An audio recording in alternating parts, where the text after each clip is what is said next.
गांव की ही किसी लड़की से वो शादी करना चाहता था, जिसके के घर वाले खिलाफ थे। वो पहले ही जाके पशु के बाड़े में छिप गया था, तो वहां फिर उसने ये कार्रवाई अमल में लाई, चोट मार के, और फिर उसको जो मुंह है वो पानी की टंकी में डुबो दिया।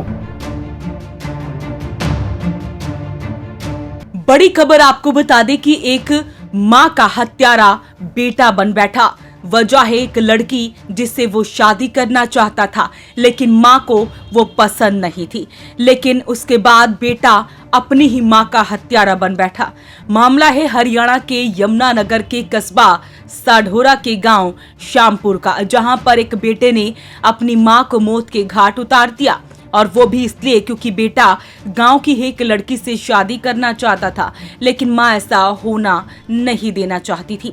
29 दिन पहले आरोपी लंदन से यमुनानगर वापस लौटा था, और इसी बीच जब परिवार से सहमति नहीं बनी तो उसने अपने दोस्त के साथ मिलकर मां को ही मौत के घाट उतार दिया। हालांकि इस मर्डर मिस्ट्री का खुलासा पोस्टमार्टम रिपोर्ट के बाद होगा। यमुनानगर के कस्बा साढौरा के गांव श्यामपुर के सरपंच की पत्नी की 15 दिन पहले मौत हो गई, लेकिन तब ये बात सामने आई कि शायद महिला की पानी में डूबने से मौत हुई है। मौके पर पहुंची पुलिस ने घटना स्थल का जायजा लिया, और वहां से पुलिस को कांच की चूड़ियां टूटी हुई मिली, लेकिन बात ये सामने आई कि इसके गिरने से मौत हुई है, मुंह पानी में डूब गया था। पुलिस ने शव को कब्जे में लेने के बाद उसे पोस्टमार्टम के लिए भेजा। जब रिपोर्ट आई तो उसके बाद इस पूरे मामले का खुलासा हुआ, क्योंकि इस महिला की चोट लगने से मौत हुई थी। इसके बाद जब पुलिस ने इस पूरे मामले की तफ्तीश की, और हैरानी तब हुई जब कातिल कोई और नहीं बल्कि उसका खुद का बेटा निकला, जो कि 1 महीना पहले ही लंदन से यमुनानगर लौटा था। जो गांव श्यामपुर जो पुलिस स्टेशन साढौरा में है, उसके जो मौजूदा सरपंच हैं, उनकी जो पत्नी है बड़ी संदिग्ध हालत में, उनकी जो लाश है उनके पशु का जो बाड़ा होता है उसमें मिली थी, और वो भी एक बड़ा सेंसेशनल केस था क्योंकि महिला उसमें इन्वॉल्व थी।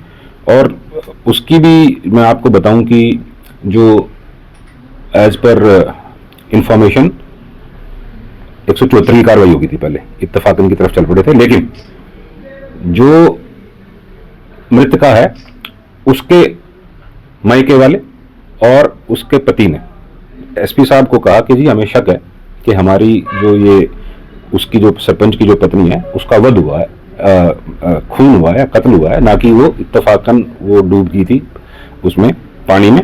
तो उसकी सेंसिटिविटी को देखते हुए श्री कमलदीप गोयल जी ने, जो पुलिस अधीक्षक हैं CIA 2 और मेरी सुपरविजन में एक टीम गठित की, और उसके चलते हुए हमने जब इसमें इन्वेस्टिगेशन चालू की, और जैसा कि मैं हमेशा बोलता हूं कि पारंपरिक और साइंटिफिक इन्वेस्टिगेशन को जोड़ के जब हम इस तथ्य पे पहुंचे तो पता लगा कि जो मृतका बलजिंदर है उसका जो कत्ल है, उसका जो खून है, उसी के लड़के ने, आरोपी ने, जो गौमित है, अपने ही गांव श्यामपुर के एक लड़के पंकज के साथ मिलके प्लान करके उनका खून किया है।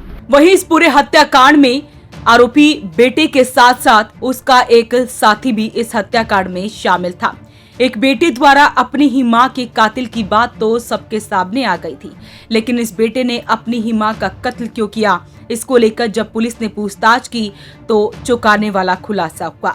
लड़का गांव की एक लड़की से प्यार करता था, वो इससे शादी करना चाहता था, लेकिन आरोपी की मां ऐसा नहीं करना चाहती थी। अभी क्योंकि वो कल ही अरेस्ट हुआ है, और जो शुरुआती पूछताछ में जो अभी हमारे पास जो इंफॉर्मेशन है वो यही है कि गांव की ही किसी लड़की से वो शादी करना चाहता था, जिसके के घर वाले खिलाफ थे, और चूंकि वो बाहर गया हुआ था तो आर्थिक तंगी से वो जूझ रहा था और अपने घर वालों से निरंतर पैसों की डिमांड करता था, लेकिन पैसे ना पहुंचाने के कारण उसने षड्यंत्र रचा। देखिए, अभी हमने कल उसको अरेस्ट किया है और आज उसको पेश करके 4 दिन के रिमांड पे लाए। जो प्राइमा फेसाई पूछताछ है उससे उसने ये एडमिट किया है कि वो पहले ही, चूंकि उसको पता था सारा अपने घर का क्या टाइम टेबल है मदर फादर का, वो पहले ही जाके पशु के बाड़े में छिप गया था, तो वहाँ फिर उसने ये कार्रवाई अमल में लाई, चोट मार के, और फिर उसको जो मुंह है वो पानी की टंकी में डुबो दिया। फिर भी चूंकि अभी 4 दिन के हमारे रिमांड पे है, तो जो हथियार उसने यूज किया या जो मोबाइल, उसका पासपोर्ट, वो कहाँ रहा इतने दिन तक, it is yet to be investigated. वो एक जांच का विषय है, वो हम आपको बाद में बता देंगे। तो इस पूरे मामले का खुलासा हो गया है पोस्टमार्टम रिपोर्ट के बाद कि अपनी ही मां का कातिल कोई और नहीं बल्कि उसका सगा बेटा है, जो कि लड़की के चक्कर में अपनी ही मां का आरोपी बन बैठा। फिलहाल आरोपी को गिरफ्तार कर लिया गया है। अपील रहेगी इस वीडियो को आप शेयर जरूर करें। Bureau report, voice of Panipat.